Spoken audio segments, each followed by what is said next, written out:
दोस्तों, क्या आप जानते हैं कि कोयल अपने घोंसले की बजाय कौवे के घोंसले में अंडे क्यों देती है? या फिर क्या आप ये जानते हैं कि नेचुरल और आर्टिफिशियल ऑक्सीजन में क्या फर्क होता है? अच्छा, क्या इसका कोई आइडिया है कि स्क्विड की इस डिश पर सोया सॉस डालते ही वो नाचने क्यों लगते हैं? नहीं जानते तो अभी जान जाएंगे। इसीलिए तो लेकर आता हूँ मैं हर हफ्ते एक सुपर फैक्टिफाइड एपिसोड को, ताकि आप बने पहले से और ज्यादा सजग और समझदार। तो ठूस लीजिए एक बार फिर अपने नाजुक कानों में उन महंगे हाई बेस वाले हेडफोन्स को। बिना आपका और वक्त जाया किए शुरू करते हैं आज का ये कमाल का सफर। Factified. Facts on your face. Fact number 1।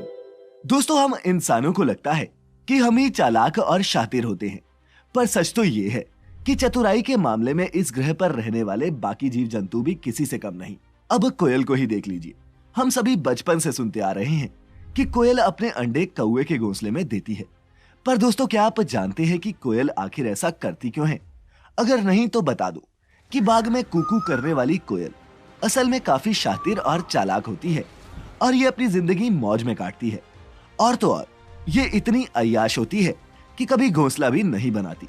ऐसे में जब प्रजनन का समय आता है तब उन्हें घोंसले की जरूरत पड़ती है। ऐसे में वो अपने पंखों का इस्तेमाल करके दूसरे पक्षियों जैसे कौओं वगैरह को डराती धमकाती है और जबरन उनके घोंसलों में अपने अंडे रख जाती है, जिसके बाद ये कौए अपने और बेगाने अंडों में फर्क नहीं कर पाते और उन्हें भी वैसे ही सहेज कर रखते हैं जैसे कि बाकी के अंडों को। और दोस्तों, ऐसा भी नहीं है कि ये सिर्फ कौओं के घोंसलों में ही अंडे छोड़ जाती हैं। यूरोपियन कोयल को तो 11 अलग अलग पक्षियों के घोंसलों में अंडे रखते हुए पाया गया है। Fact number 2। दोस्तों, अगर आप भी सी फूड के शौकीन हैं तो आप स्क्विड नाम के समुद्री जीव के बारे में जरूर जानते होंगे। ये दिखने में बिल्कुल ऑक्टोपस की तरह दिखता है, बस इसका साइज ऑक्टोपस से छोटा होता है। दोस्तों, जापान और कोरिया में इस जीव से एक खास डिश बनाई जाती है जिसे ओडोरिडोन कहते हैं। ये डिश बहुत ही महंगी होती है, इसलिए आपको ये कुछ खास रेस्टोरेंट्स में ही खाने को मिलती है। पर दोस्तों, इस डिश के स्वाद से ज्यादा स्वाद तो इसे सर्व करने के स्टाइल में है। सोया सॉस डालते ही बोल में रखा स्क्विड नाचने लगता है। ये देखकर आपको भी लग रहा होगा कि इस डिश में कहीं जिंदा स्क्विड्स तो सर्व नहीं किए जाते, पर दोस्तों असल में इन स्क्विड्स को सर्व करने से पहले अच्छे से पकाया जाता है। शेफ स्क्विड्स के दिमाग और शरीर को अलग अलग पकाता है। ऐसे में स्क्विड का जिंदा रहना तो नामुमकिन है। और जहां तक बात रही स्क्विड्स पर सॉस डालते ही नाचने की, तो इसके पीछे का कारण भी हम आपको बता देते हैं। दरअसल स्क्विड के शरीर में मौजूद एडिनोसाइन ट्राइफॉस्फेट मॉलिक्यूल्स मरने के काफी देर बाद तक भी इसके मसल्स में काम करते रहते हैं और एक्टिव होते हैं। ऐसे में जैसे ही स्क्विड के ऊपर ये नमकीन सोया सॉस डाला जाता है, तो सॉस में मौजूद सोडियम की वजह से स्क्विड की ये एक्टिव मसल्स रिएक्ट करने लगती हैं और ये बोल में नाचने लगते हैं। तो आप में से कौन कौन इस ओडोरिडोन को खाना चाहेगा, नीचे कमेंट्स में बताएं। Fact number 3। दोस्तों, कभी अगर गलती से भी कोई मधुमक्खी हमारे आसपास मंडराती हुई दिख जाती है तो हम डरकर इधर उधर भागने लगते हैं, इस डर से कि कहीं मधुमक्खी हमें डंक ना मार दे। लेकिन दोस्तों, जरा सोचिए, जब आपके दिल में एक साधारण सी मधुमक्खी का ही इतना खौफ है, तो कहीं अगर कभी आपका या हमारा पाला इस जायंट एशियन हॉर्नेट से पड़ गया तो क्या होगा? मधुमक्खी का डंक तो हम लोहा रगड़कर निकाल देते हैं, लेकिन ये कीट इंसानों की जान लेने में भी सक्षम है। जी हाँ दोस्तों, और इसीलिए पूरी दुनिया में ये मर्डर हॉर्नेट के नाम से भी बदनाम है। और अगर आप इसके बारे में कुछ नहीं जानते तो आपको बता दूं कि ये हॉर्नेट्स एक घातक शिकारी होते हैं, क्योंकि ये अपने शिकार को इस तरह तड़पा तड़पा कर मारते हैं कि किसी की भी रूह कांप जाए। हॉर्नेट का असली शिकार वैसे तो मधुमक्खियां होती हैं, जिनसे हम डरते हैं, लेकिन ये इनका शिकार कैसे करते हैं ये जानकर आप भी इनसे खौफ खाने लगेंगे। ये पहले किसी खूनी दरिंदे की तरह इन मधुमक्खियों का सिर काटकर अलग करते हैं और फिर इनके शरीर को एक मीटबॉल सा बनाकर खा जाते हैं। पर दोस्तों, अगर इनके रास्ते में कोई बड़ा जानवर या फिर इंसान भी आ जाए तो ये उन्हें भी नहीं बख्शते। जीव वैज्ञानिकों की माने तो एशियन हॉर्नेट के डंक में मौजूद जहर इंसानों की किडनी खराब कर देता है, और अगर ये झुंड में हो तो फिर तो बच पाना नामुमकिन है। आपको जानकर हैरानी होगी कि साल 2013 में चीन की शांक्षी प्रोविंस में इनके काटने से यहाँ 42 लोग मर गए थे, तो वहीं 1600 से ज्यादा लोगों को हॉस्पिटल जाना पड़ा था इलाज के लिए। यही नहीं, इन खूनी हॉर्नेट्स का आतंक अमेरिका और जापान तक में है। तो अगर कहीं आपका भी सामना इससे हो जाए तो ज्यादा सोचिएगा नहीं, बस दुम दबाकर भाग लीजिएगा। Fact number 4। दोस्तों आज के वक्त में ऑक्सीजन एक ऐसा रिसोर्स है जिसकी कमी से यहाँ एक तरफ कई जाने जा रही हैं, वहीं दूसरी तरफ इसकी कालाबाजारी बड़ी ही बेशर्मी से धड़ल्ले से जारी है।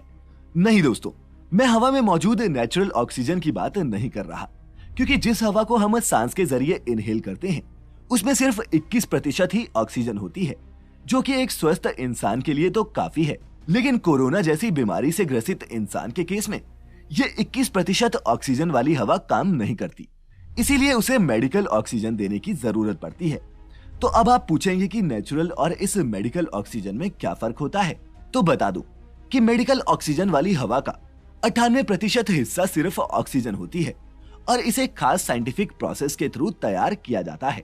ये नमी और धूल मिट्टी जैसी इम्प्योरिटी से भी रहित होती है और इसे लगाने से पेशेंट को दिमाग तक जरूरी ऑक्सीजन पहुंचाने में मदद मिलती है और उन्हें अच्छा महसूस होता है। इसके अलावा दोस्तों इंडस्ट्रीज में भी ऑक्सीडेशन प्रोसेस, कटिंग और मुख्तलिफ केमिकल रिएक्शंस में ऑक्सीजन का इस्तेमाल किया जाता है, लेकिन ये इंडस्ट्रियल ऑक्सीजन मेडिकल ऑक्सीजन जितनी प्योर नहीं होती और इसीलिए इनका मेडिकल यूज उतना सेफ नहीं होता जितना मेडिकल ऑक्सीजन का होता है। फैक्ट नंबर 5, नेचुरल और आर्टिफिशियल ऑक्सीजन में फर्क समझने के बाद अब आपको इसी ऑक्सीजन को लेकर जद्दोजहद की एक कहानी बताता हूँ। जब सिर्फ 24 घंटों में एक इंसान बोकारो से ऑक्सीजन सिलेंडर लेकर नोएडा पहुंच गया। ये वाकया सबूत है दोस्तों कि सच्ची दोस्ती सिर्फ फिल्मों में ही नहीं, असल जिंदगी में भी देखने को मिलती है। हुआ क्या कि देश में फैली हुई इस महामारी के बीच नोएडा के रहने वाले आईटी प्रोफेशनल रंजन अग्रवाल जब कोरोना की चपेट में आया तो उसे भी ऑक्सीजन की जरूरत पड़ी, लेकिन ऑक्सीजन की कालाबाजारी के चलते उसके परिवार को अपने शहर में कहीं भी ऑक्सीजन नहीं मिली। जब इस बात का पता झारखंड के बोकारो शहर में रह रहे उसके दोस्त देवेंद्र, जो पेशे से टीचर हैं, को चला तो उसने बोकारो में ऑक्सीजन का पता किया, जो उसे तुरंत मिल भी गई। दोस्ती हो तो ऐसी। देवेंद्र ने ऑक्सीजन का सिलेंडर गाड़ी में डाला और बोकारो से नोएडा तक का 1400 किलोमीटर का सफर लगातार 24 घंटों में कवर करके अपने दोस्त के लिए ऑक्सीजन सिलेंडर लेकर नोएडा पहुंच गया और इस तरह रंजन की जान बच गई। इसे कहते हैं दोस्तों यारों का यार। खैर अब बढ़ते हैं आगे। फैक्ट नंबर 6, दोस्तों अक्सर हम सभी के साथ ऐसा होता है कि हमें सामने रखी चीजें नजर नहीं आती। फोन हमारी जेब में होता है और हम इधर उधर फोन को ढूंढते रहते हैं, या फिर बाइक की चाबी उसके साथ ही लगी होती है और हम पूरा घर छान मारते हैं। पर दोस्तों क्या आपके साथ कभी ऐसा हुआ है कि आप खुद को ही ढूंढने लगे हों? जानता हूं अब आप सोच रहे होंगे कि मैं ये कैसी बातें कर रहा हूं, पर दोस्तों एक महिला के साथ सचमुच में ऐसा हो चुका है। ये किस्सा 2012 का है, जब छुट्टियां मनाने के लिए एक महिला खुद पुलिस के साथ मिलकर खुद को ही खोजने के लिए एक रेस्क्यू ऑपरेशन पर चल पड़ी थी। दरअसल ये महिला दूसरे अलग अलग ग्रुप्स के साथ आइसलैंड वेकेशन पर गई थी, लेकिन वापस लौटते समय महिला ने अपने कपड़े बदल लिए, जिस वजह से उसके साथी उसे पहचान नहीं पाए और उन्हें लगा कि वो मिसिंग है। उन्हें सभी ने मिलकर आइसलैंड पुलिस को कंप्लेन की और फिर उसे ढूंढना शुरू कर दिया। महिला उन्हीं के साथ थी, लेकिन अपना ही डिस्क्रिप्शन पहचान नहीं पाई और बाकी लोगों के साथ मिलकर खुद को ही ढूंढने लगी। पुलिस ने महिला की खोज के लिए हेलीकॉप्टर तक मंगवा लिए थे, पर फिर कई घंटों तक ढूंढने के बाद उन्हें रियलाइज हुआ कि वो जिसे ढूंढ रहे हैं वो महिला उन्हीं के साथ है। अब क्या ही करते बेचारे। अपनी सिचुएशन पर सभी हंसे और मिलकर एक जोरदार पार्टी की, जिसे स्पॉन्सर भी उसी महिला ने किया। फैक्ट नंबर 7, दोस्तों घर में कभी आग लग जाए, कोई बीमार पड़ जाए या फिर कोई और मुसीबत आन पड़े तो इसके लिए इमरजेंसी नंबर्स हर देश में होते हैं, जिन पर कॉल करके आप अपने लिए मदद बुला सकते हैं। आमतौर पर यहाँ अस्पताल, पुलिस और फायर ब्रिगेड जैसी सुविधाओं के लिए ही इमरजेंसी नंबर्स जारी किए जाते हैं। वहीं दोस्तों क्या आप जानते हैं कि साउथ कोरिया एक ऐसा देश है जहाँ के नागरिक 113 इमरजेंसी नंबर मिलाकर देश की नेशनल इंटेलिजेंस एजेंसी को जासूसों की जानकारी दे सकते हैं। दरअसल ये नंबर साउथ कोरिया में उस दौर में पॉपुलर हुआ जब 90 के दशक में नॉर्थ कोरिया वहां जासूस भेजता था, लेकिन अब चूंकि नॉर्थ से इतने जासूस नहीं आते, इस इमरजेंसी नंबर का मकसद भी बदल चुका है। एस्पियोनाज रिपोर्टिंग के लिए इस्तेमाल होने वाला ये नंबर अब इंडस्ट्रियल स्पाइस को पकड़ने के लिए इस्तेमाल किया जाता है। एक दशक पहले इसी हेल्पलाइन पर एक टैक्सी ड्राइवर की इनपुट के चलते कुछ कंपनी वर्कर्स को पकड़ा गया था, जो सेमीकंडक्टर टेक्नोलॉजी की सेंसिटिव इंफॉर्मेशन एक चाइनीज कंपनी को बेचने वाले थे। फैक्ट नंबर 8, दोस्तों, आपने दिमाग से जुड़ी कई अजीबोगरीब बीमारियों के बारे में सुना या पढ़ा होगा। जैसे कि कई लोगों को डुअल पर्सनैलिटी डिसऑर्डर होता है, जिसमें एक ही इंसान दो अलग अलग लोगों की जिंदगी जीने लगता है, या फिर टिनिटन्स डिसऑर्डर, जिसमें व्यक्ति को 24 घंटे अजीबोगरीब आवाजें सुनाई देती हैं। इन दिमागी बीमारियों पर अब तक दर्जनों फिल्में भी बन चुकी हैं। पर दोस्तों, क्या आप किसी ऐसी दिमागी बीमारी के बारे में जानते हैं जिसमें इंसान गाय की तरह बिहेव करने लगता है? जी हाँ, आपको शायद मेरी बात पर यकीन ना हो, पर दोस्तों इस डिसऑर्डर को बुएंथ्रोपी कहते हैं। इस बीमारी में इंसान खुद को गाय समझने लगता है और गाय की ही तरह चलने, खाने और बिहेव करने लगता है। कई लोगों में यह डिसऑर्डर इतना ज्यादा होता है कि वो अपनी पूरी जिंदगी ही गाय की तरह बिता देते हैं, और इसीलिए दोस्तों इसे दुनिया की 10 सबसे खतरनाक दिमागी बीमारियों में से एक माना गया है। Fact number 9। दोस्तों, अम्यूजमेंट पार्क्स में ये रोलर कोस्टर राइड्स हर उम्र के लोगों को रोमांच से भर देती हैं। लेकिन क्या आप जानते हैं कि रोलर कोस्टर का आविष्कार असल में मनोरंजन के लिए नहीं, बल्कि कोल को ट्रांसपोर्ट करने के लिए हुआ था? जी हाँ, अगर इनके इतिहास पर नजर डालें तो 18वीं सदी में रूस के लोग बर्फीली पहाड़ियों से उतरने के लिए ऐसी आइस स्लाइड्स का इस्तेमाल करते थे, जिसे देखकर फ्रेंच लोगों ने व्हील कार्ट्स इन्वेंट किए, और फिर रशियन आइस स्लाइड और फ्रेंच व्हील कार्ट की टेक्नोलॉजी को मॉडिफाई करके अमेरिका की मॉन्चंक कंपनी ने ये रोलर कोस्टर तैयार किया, जिसका तब नाम रखा गया था स्विचबैक रेलवे। दोस्तों, ये दुनिया का पहला रोलर कोस्टर था और इसे शुरुआत में पहाड़ी से कोल ट्रांसपोर्ट करने के लिए इस्तेमाल किया जाता था। पर दोस्तों, जब लोगों को पता चला कि ये 9 मील प्रति घंटे की रफ्तार से चलता है और इसकी राइड बहुत मजेदार होती है, तो यहाँ आने वाले टूरिस्ट पैसे देकर इसकी सवारी करने लगे, और इस तरह ये कोल ढोने वाला रोलर कोस्टर लोगों के बीच रोमांच और मनोरंजन के लिए मशहूर हो गया। और दोस्तों, फैक्टिफाइड के आज के इस सफर में अब वक्त हो चला है आपके अपने योर ओन फैक्ट का, जिसे हमें भेजा है निखिल केसरी ने। निखिल अपने फैक्ट में बताते हैं कि इंडिया की लोकसभा में 420 नंबर की सीट है ही नहीं, बल्कि 419 के बाद 419 ए सीट और फिर 421 नंबर सीट रखी गई है। जी हाँ दोस्तों, इनका कहना बिल्कुल सही है, और ऐसा क्यों है अभी जानते हैं। दरअसल लोकसभा में बैठने के लिए 550 सीटें हैं, जिन्हें 6 ब्लॉक्स और 11 रोज में डिवाइड किया गया है।